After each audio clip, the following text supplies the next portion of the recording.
Hello, and welcome to this week's Letter to Past Self. Strap in, because this is going to be a little bit of a long one. I'm going to be talking about my specialization, and the specialization that I want to do is UX. So, what exactly is UX?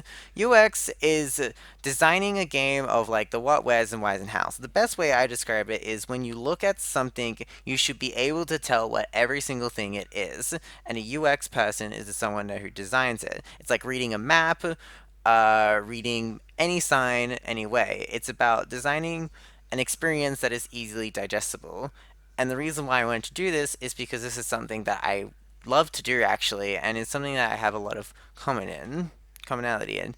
The things that I found about it is that a good UX designer needs to analyze, design, prototype, and evaluate, and keep doing this in a cycle. You design one thing, you figure out if it works, then you evaluate it by giving it more options, and then you analyze it, and then from that analyzing, you design it again.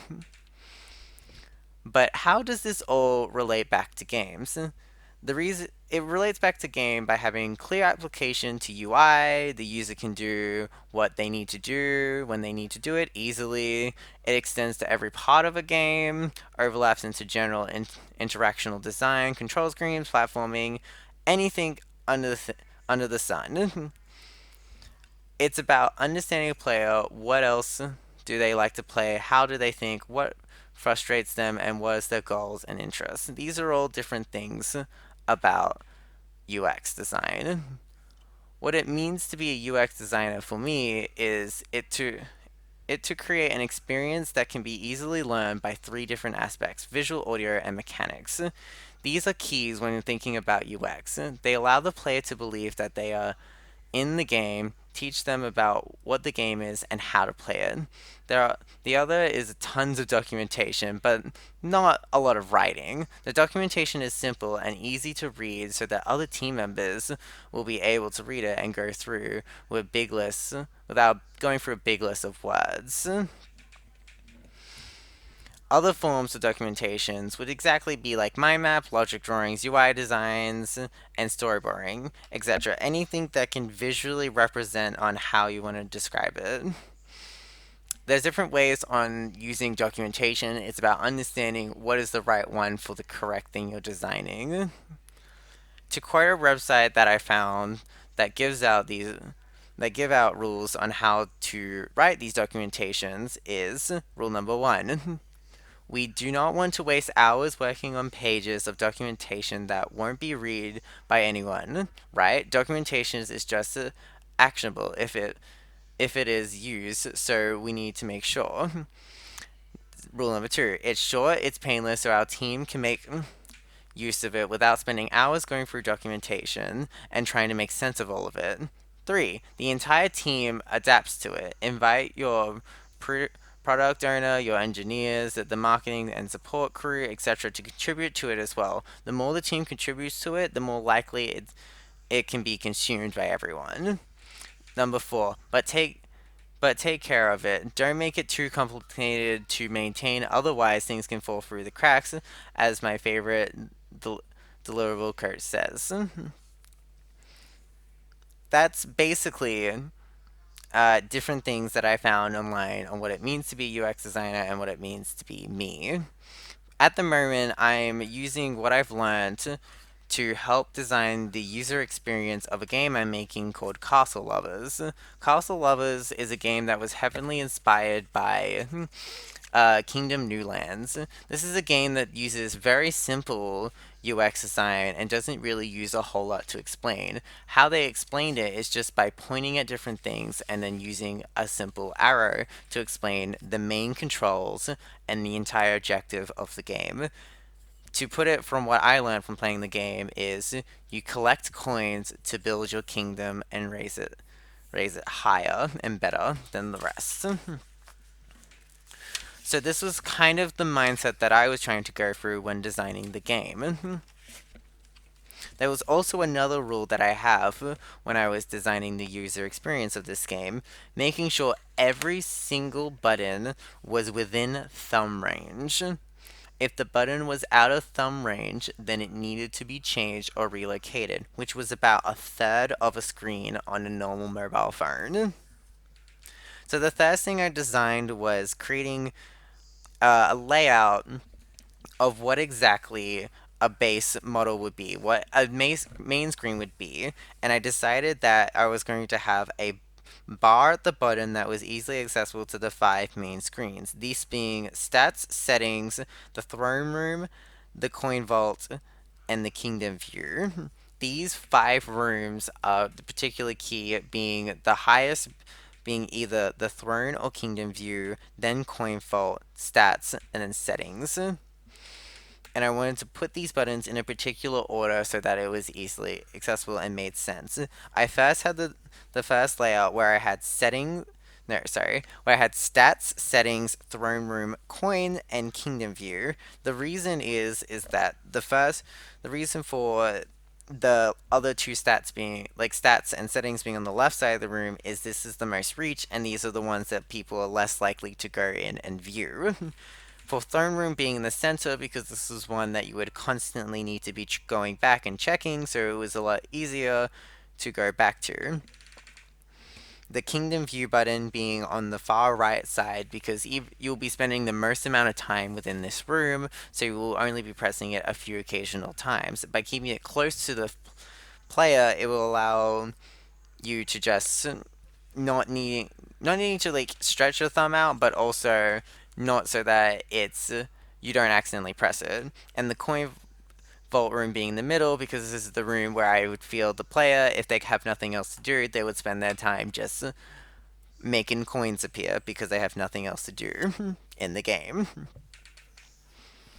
Going into designing what each and every single room was going to look like, I started by after I did a base drawing of that, I did four base drawings of the four main runes minus the settings because it was one that didn't have a clear idea on what I was doing until later. This being the stats, the kingdom view, throne room, and coin vault.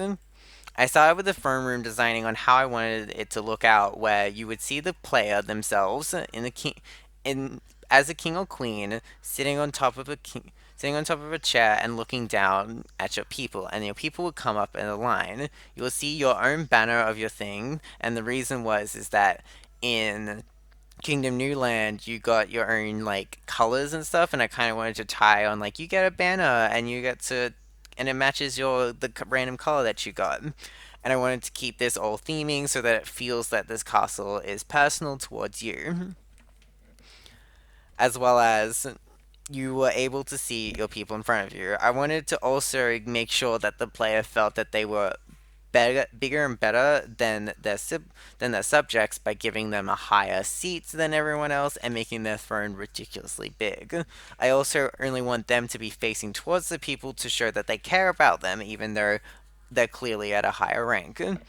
The other thing was designing so that the citizens all were in the same height no matter what exactly they looked like, as well as they took up roughly the same amount of room.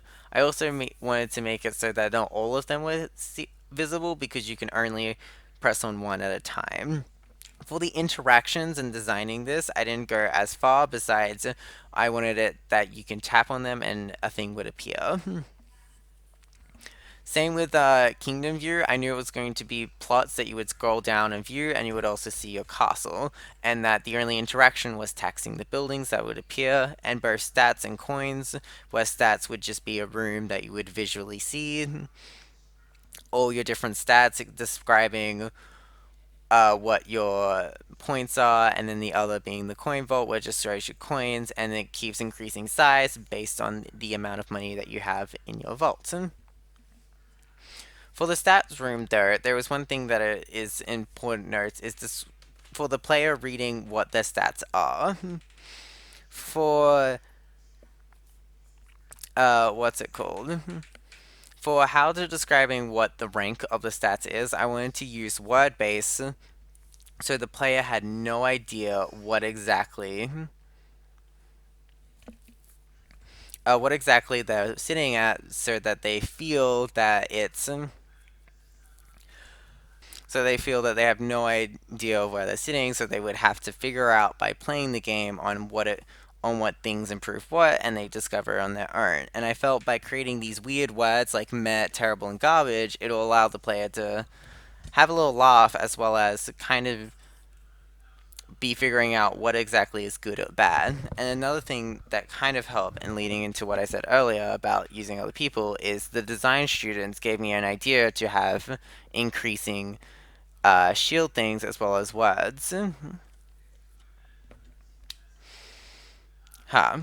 So after I did this and I did my research on what it means to be a UX and UI designer, I wrote up a document explaining the UX design of the entire game, what my why, what's, and hows. My whys being what is my motivations, my values and views, what my functionalities and features, and how my accessibility and aesthetics. This helped me set rules and guidelines on what exactly I'm designing. And going back to my rules of designing a document, I made everything dot points so that they were clear and I didn't need to elaborate that much. And if I did, it would be a sub dot point explaining in more details. After I did this, I went and annotated a bunch of different other ways of designing different things. Sorry, I went and annotated other games and how they design their UX. For the general mobile aesthetic of this game, Magikarp Jump was a key one of designing it and transferring what Kingdom Newland was into a mobile version of the game. This being like how the buttons are placed, how the information from the player is told to you, as well as the feedback that you generally get. And I annotated this by grabbing photos and creating little dot points. And I learned this from senior graphics in high school because the best way on doing it is getting doing mind maps and mind mapping the heck out of everything. It helps it helps make clear visions and connect every single thought together, as well as forcing you to use fewer words to describe your intent of what you want it to be. Next, after I did that, was describing full-on layouts on what exactly it was that I was doing, and then creating more annotations about the reasoning why I did this. In a total, when I was doing this, I discovered that I had 1, 2, 3, 4, 5, 6, 7, 8, 9, 10, 11, 12 different scenes that I had to design describing what exactly how they should look and how they should interact and their reasoning on why they interact with each other.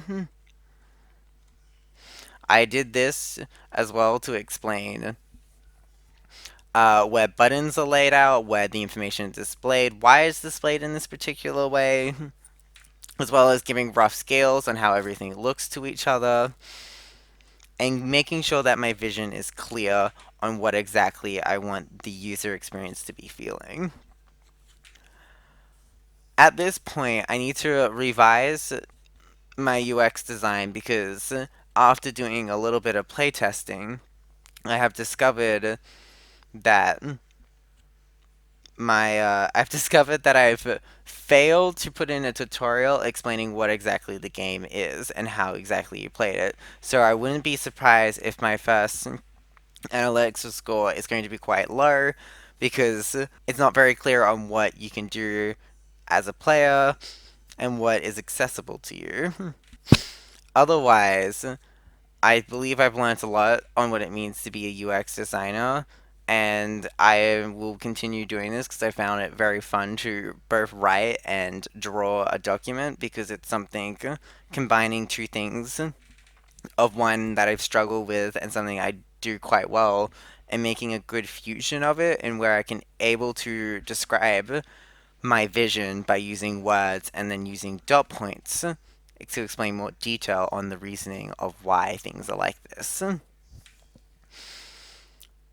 And yeah, so that was me doing UX design for Casa Lovers. Thank you for listening. I will see you guys next week for my next letter to past self. And thank you for this very long one. I didn't mean it to be this long. Goodbye.